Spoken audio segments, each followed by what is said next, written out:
তোকে করতে বলছি, তুই করবি কিনা বল। কি কি করব আমি? আমি কিছু করতে পারবো না। তোকে বলছি না আমাকে আদর কর, তাহলে করবি না কেন? হ্যাঁ, কারণ আমি তোর খালাতো ভাই, তোর সাথে এসব আমি করতে পারবো না। প্লিজ আমাকে এমন কিছু বলিস না। কেন করতে পারবি না? যখন আমাকে লুকিয়ে লুকিয়ে দেখিস, দূর থেকে ভালোবাসিস, সেটা তো ঠিকই করতে পারিস। তাহলে আমি আদর চাইছি, তুই আমাকে কেন আদর করতে পারবি না? হ্যাঁ, কারণ এসব হয় না, প্লিজ তুই এরকম পাগলামি করিস নি। কেন হয় না? তুই আমাকে ভালোবাসিস না? আমাকে বিয়ে করতে পারবি না বল। না না, আমি কাউকে ভালো টালোবাসি না, তুই ভুল শুনেছিস। আর তাছাড়া এই সম্পর্কটা কখনো হবে না। তার উপর আমাদের বিয়ে হয়নি, প্লিজ তুই এরকম উল্টাপাল্টা কথা বলিস না। বিয়ে হয়নি কিন্তু হবে, তাছাড়া বিয়ের পরে তো আমরা এসব করবই, তাই আগে থেকে প্র্যাকটিস করে রাখি। এখন বল, তুই আমাকে আদর করবি কি না? না না, আমি কিছু করতে পারবো না। তোর কি হয়েছে বলতো? তুই এইরকম পাগলামি করছিস কেন?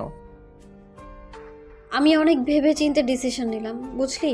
তুই আমাকে যতটুকু ভালোবাসিস, যতটুকু বুঝিস, অন্য কেউ আমাকে ততটুকু ভালোবাসতে পারবে না, আর বুঝতেও পারবে না। তাই যদি বিয়ে করি তাহলে আমি তোকেই করব। তুই ভুল বুঝছিস দেখে এই সম্পর্কটা তোর আব্বু আম্মু কখনো মেনে নিবে না, উল্টো আমাকে ভুল বুঝবে। প্লিজ এরকম করিস না, এখান থেকে চলে যা। আমাদের মাঝে উল্টাপাল্টা কিছু হলে সারা জীবন খালু আর খালা আমাকে ভুল বুঝে যাবে। তুই আমাকে এমনটা করতে দাঁড়া করাতে বাধ্য করিস না। আমি অত শত কিছু বুঝি না। আজকে আমার আদরের ভূত মাথায় চেপেছে। তুই আমায় আদর করবি কিনা বল। আজকে আমার অনেক বেশি বেশি আদর চাই। তুই আমাকে আদর করবি, অনেক বেশি ভালোবাসবি। তোর আদর চাই আমার। না না, আমি এসব কিছু করতে পারবো না। তুই হয়তো পাগল হয়ে গেছিস, এজন্য উল্টাপাল্টা এসব বলছিস, তাই না? দেখে আমি বুঝতে পারছি তুই হয়তো কিছু একটা খেয়েছিস, তাই এরকম উল্টাপাল্টা বলছিস। না না, আমি কিছু খাইনি, খাইয়েছি তোকে। আর এখন তুই আমাকে আদর না করলেও এমনিতেও একটু পর নিজে থেকে আদর করতে আসবি, তাই আমি নিজে তোকে বলে দেখলাম। কিন্তু তুই তো নিজে থেকে ইচ্ছে করে আর কিছু করবি না, তাই না? একটু অপেক্ষা কর, দেখ, তারপর নিজে থেকেই তুই আমাকে আদর করতে আসবি। কি খাইয়েছিস আমাকে? আর কী সব উল্টাপাল্টা বলছিস? আমি কিছু খাইনি। প্লিজ তুই এরকম কথা বলিস না। আমাকে এখান থেকে যেতে দে। আমি বুঝতে পারছি তুই কোনো প্ল্যান করেছিস আমাকে বিপদে ফেলার জন্য, তাই না? হ্যাঁ, প্ল্যান করেছি তোকে আজকে কাছে পাওয়ার জন্য, ভালোবেসে নিজের করে নেওয়ার জন্য। অনেক বড় প্ল্যান করেছি, যেটা তুই কিছুক্ষণ পরে নিজেই জানতে পারবি। আর শোন, ভালোই ভালোই বলছি, আমি যেটা বলছি সেটা কর, না হলে কিন্তু আমার থেকে খারাপ আর কেউ হবে না। না, আমি কিছু বুঝতে পারবো না। প্লিজ এসব কথা বলিস না, তাহলে কিন্তু আমাদের মাঝে ভুলভাল কিছু একটা হয়ে যাবে। আর তুই তো জানিস আমি এসব কিছু করতে পারবো না। প্লিজ এরকমভাবে আমাকে বাধ্য করিস না কিছু করতে। এই জন্যই ভালো ভালো বলছি, তুই আমাকে আদর করবি কিনা বল। আর যদি না করিস তাহলে কিন্তু আমার থেকে খারাপ আর কেউ হবে না। আমি কিন্তু জোর করে সবটা করতে বাধ্য হব। আর জোর করে করব। কি যে নেশার ওষুধ তোকে খাইয়ে দিয়েছি না, একটু পরে এমনিতেই তুই নেশাগ্রস্ত হয়ে আমাকে ভালোবাসার জন্য পাগল হয়ে যাবি। আর আমাকে অনেক বেশি আদরও করবি। তুই কিন্তু একদম উল্টাপাল্টা কথা বলবি না। আমাকে এখান থেকে যেতে, আমি বুঝতে পারছি তুই কিছু একটা খেয়েছিস যার জন্য এসব উল্টাপাল্টা কথা বলছিস। শুভর কথায় মিথিলা একটা মুচকি হাসি দিল। তখন শুভ ওকে সরিয়ে দিয়ে রুম থেকে বেরিয়ে যেতে গেলে মিথিলা ওর একটা হাত ধরে ফেলে আর একটা হ্যাচকা টান দিয়ে নিজের অনেকটা কাছে নিয়ে আসে। শুভ টাল সামলাতে না পেরে মিথিলাকে নিয়ে বেডের উপর পড়ে যায়। মিথিলা নিচে আর শুভ ওপরে পড়ে।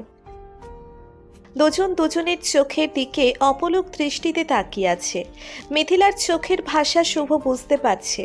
ওর চোখে আজকে তীব্র আকাঙ্ক্ষা আর আদরের নেশা দেখা যাচ্ছে।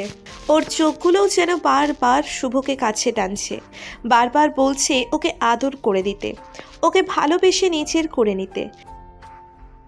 আর মিথিলা সেই তখন থেকে শুভর শার্টের কলার দুটো ধরে আছে, যেন শুভ ওর উপর থেকে উঠতে না পারে।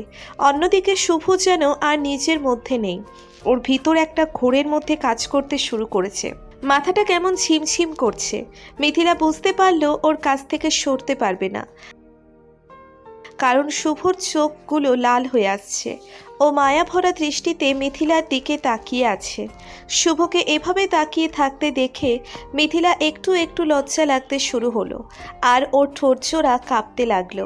এমনিতেই শুভর মাঝে নেশা কাজ করছে, তার উপর মিথিলার কাঁপা কাঁপা ঠোঁটগুলো দেখে ও আর নিজেকে সামনে রাখতে পারল না। শুভ ঠোঁটগুলো মিথিলার ঠোঁটের দিকে এগোলো। মিথিলা আর দেরি না করে ওদের 4 ঠোঁট এক করে দিল। দুজন দুজনকে পাগলের মতো কিস করতে লাগলো। মিথিলা বুঝতে পারছে শুভ পাগল হয়ে গেছে, কারণ ও যতটুকু না রেসপন্স করছে তার থেকে বেশি রেসপন্স শুভ করে যাচ্ছে।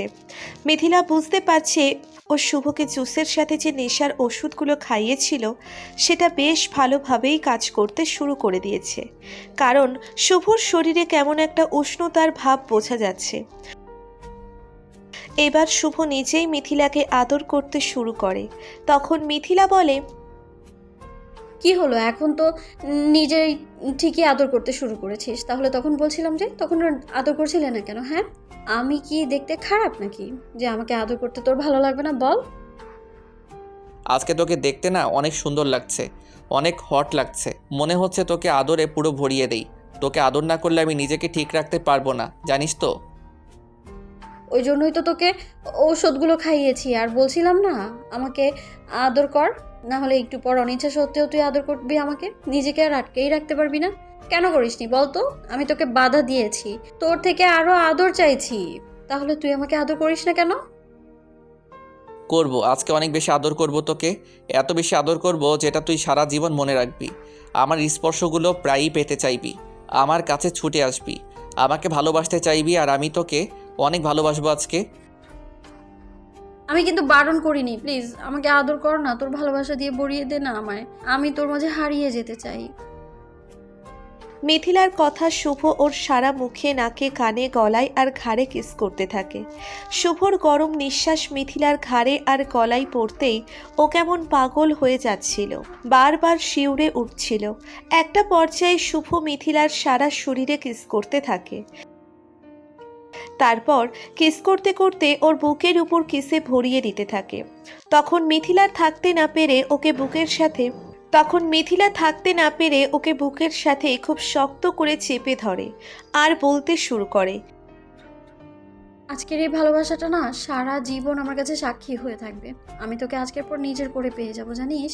প্লিজ আমাকে আদর ভালোবাসায় ভরিয়ে দে না, আমি থাকতে পারছি না, তোর স্পর্শ আমায় পুরো পাগল করে দিয়েছে। মিথিলার এমন সম্মতিতে শুভ ওকে ছাড়িয়ে নিয়ে তারপর ওকে আবারও আদর করতে শুরু করে। শুভর প্রতিটা স্পর্শে বারবার মিথিলা নিজের সাথে শক্ত করেছে, আঁকড়ে ধরছে। শুভর স্পর্শগুলো মিথিলাকে পুরো মাতাল করে দিয়েছে।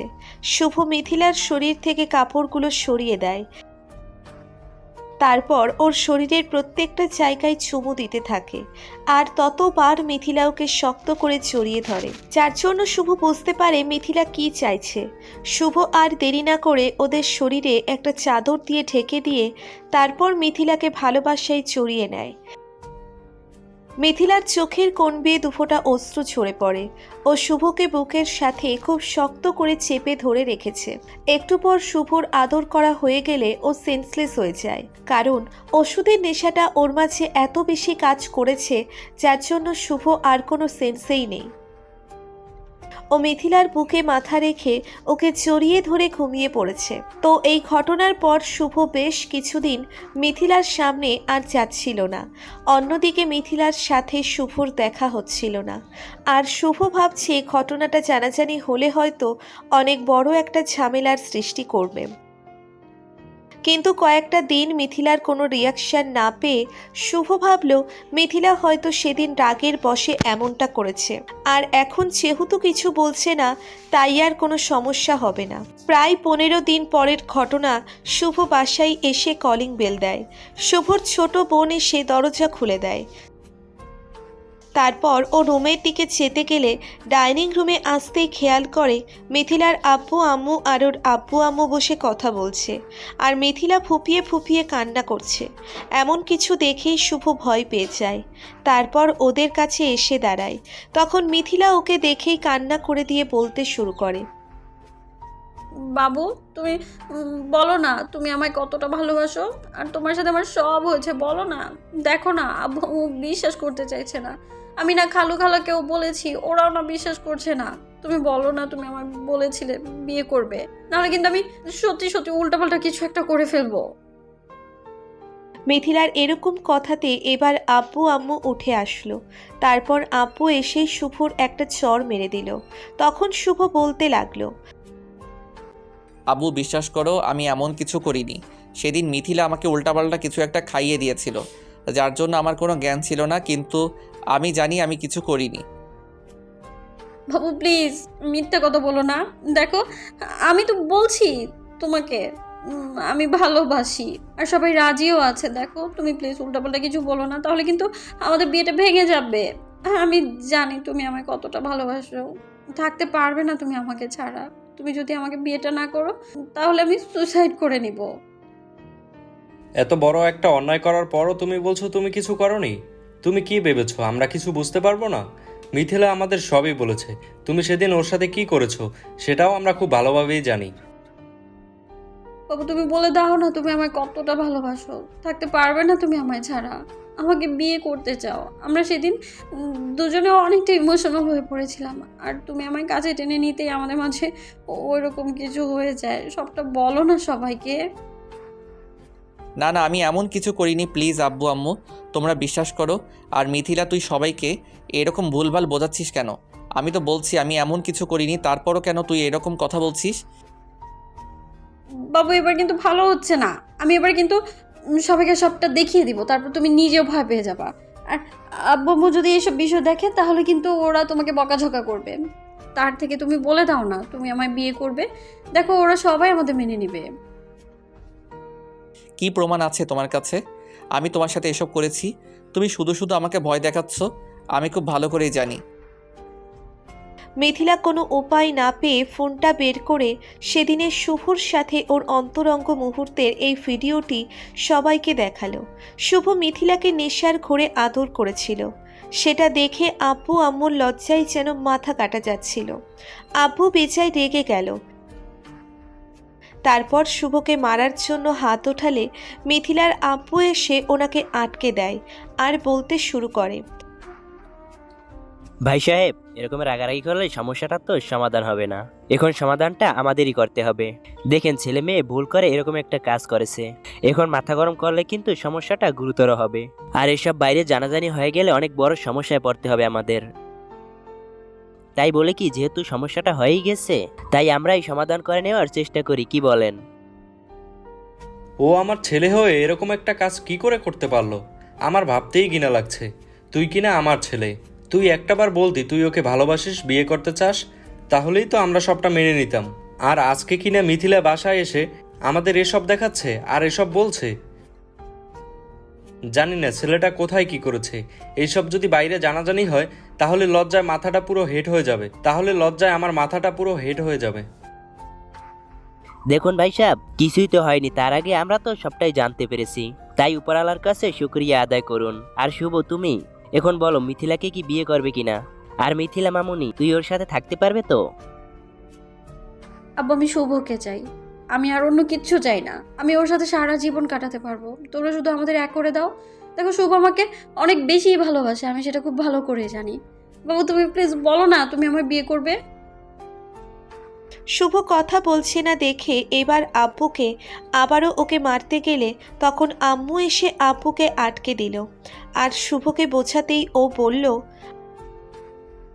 আব্বু আম্মু আমি বলছি আমি ভুল করিনি, তারপরও তোমরা যে সিদ্ধান্ত নিবে আমি সেটাই করব। আর সেদিন আমি নেশার ঘরে হয়তো ওরকম একটা কাজ করেছিলাম, কারণ মিথিলা বারবার বলছিল আমাকে কিছু একটা খাইয়েছে, যার জন্য এমন কাজ করছি। আব্বু আম্মু মিথিলার দিকে কিছুক্ষণ তাকিয়ে রইল। মিথিলা তখন কান্নাকাটি করে ওদের কিছু একটা বলে ভুলভাল বুঝিয়ে দিল। আব্বু আম্মু মিথিলার কথাটাই বিশ্বাস করলো। শুভ কোনো কথা বলল না। তো সেই দিনই ওদের বিয়েটা হয়ে যায়। বিয়েটা হতেই শুভ রেগে রুমে চলে আসে। তখন মিথিলাও ওর সাথে এসে পেছন থেকে ওকে খুব শক্ত করে জড়িয়ে ধরে আর বলে, গাধা কোথাকার, বাসায় তো বলতে পারছিলে না, সেজন্যই তো নাটকটা করে সবাইকে বোঝালাম আমরা দুজন দুজনকে ভালোবাসি। আর ওরা যেন আমাদের মেনে নিতে বাধ্য হয়, সেই জন্যই তো এরকম একটা নাটক করলাম। এখন বুঝতে পারছো না কি? এখনো বুঝতে তোমার অসুবিধা হচ্ছে? মিথিলার কথা শুনে যেমন রাগ হচ্ছে তেমনি ওর কথাতে শুভ অবাক হচ্ছিল। মিথিলা এবার ওকে ছাড়িয়ে নিয়ে তারপর শুভকে নিজের দিকে ঘুরিয়ে ওর মুখের পাশে হাত রেখে বলে, দেখো বাবু, আমি অনেক আগে থেকেই জানি তুমি ভীতু, তাই বাসায় কিছুই বলতে পারো না। তুমি আমার জন্য কান্নাকাটি করো, আমার জন্য সব সময় ভয়ে থাকো। আমি সেটা তোমার মিহির থেকে শুনেছি। তো তোমার বোন আমাকে বলেছে তুমি আমাকে ভালোবাসো কতটা। তারপর আমি ভাবি তুমি আমাকে যতটা ভালোবাসতে পারবে অন্য কেউ আমায় ততটা ভালোবাসতে পারবে না। তাই আমি অনেক ভেবে চিন্তে সিদ্ধান্ত নিয়ে এরকম একটা কাজ করি। জানতাম আব্বু আম্মু আর খালা খালু আমাদের মেনে নিতে বাধ্য হবে, আর তারপরেই এমন কিছু করেছি। প্লিজ তুমি আমার উপর রাগ করো না, প্লিজ। দেখো না, তুমি না আমাকে অনেক ভালোবাসতে, এখন তো আমাকে পেয়ে গেছো, তাহলে এত ভয় কিসের জন্য বলো? পেয়ে হয়তো গেছি, কিন্তু তুমি এমন একটা নাটক করেছো যার জন্য আব্বু আম্মুর কাছে আমার সম্মানটা রইলো না। ওরা আমাকে কি ভাবলো বলো তো? কয়েকটা দিন যাক, আমি আম্মু আব্বুকে সবটা বুঝিয়ে বলে দিব। হ্যাঁ, এখন আমাকে একটু আদর করো না প্লিজ। তুমি প্লিজ রাগ করে থেকো না জান। শুভ আর রাগ করে থাকতে পারল না। মিথিলাকে বুকের সাথে শক্ত করে চেপে ধরে বলতে লাগলো, ভালোবাসি বলতে পারিনি, ভয় থাকতাম যদি তুমি আমাকে দূরে সরিয়ে দাও। তুমিও যে আমাকে ভালোবাসো যার জন্য এমন একটা কাজ করবে ভাবতে পারিনি। বললাম না তোমাকে নিজে করে নেওয়ার জন্য করেছি। আমি সবটা ভুলে গেছি তোমাকে কাছে পেয়ে। জানো আজকে আমি কতটা হ্যাপি? আমিও অনেক হ্যাপি জান, কারণ যে আমাকে সত্যিকারে ভালোবাসে আমি তার ভালোবাসার মূল্যটা দিতে পেরেছি।